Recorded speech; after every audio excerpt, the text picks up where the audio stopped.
May nakita niyo yung salitang mabuti? Itong salitang mabuti, hindi lang siya ibig sabihin, uy, ayos yan. Or okay yan.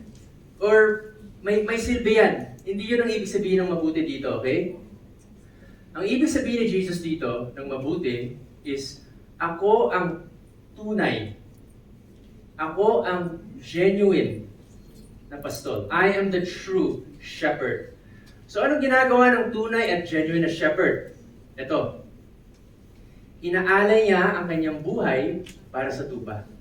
He gives his life for sheep. Now, bago ako magpatuloy, I just want to clarify and say this as lovingly as I can. So, I clarify na hindi lahat ng tao ay tupa ni Jesus.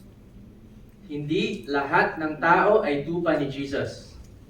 Hindi lahat ng nagsisimba or nagdadasal ay parte ng kawan niya.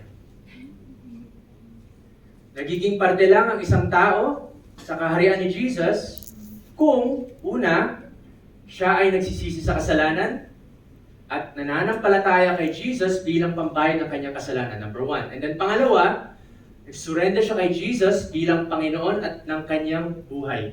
In short, si Jesus na ang namumuno.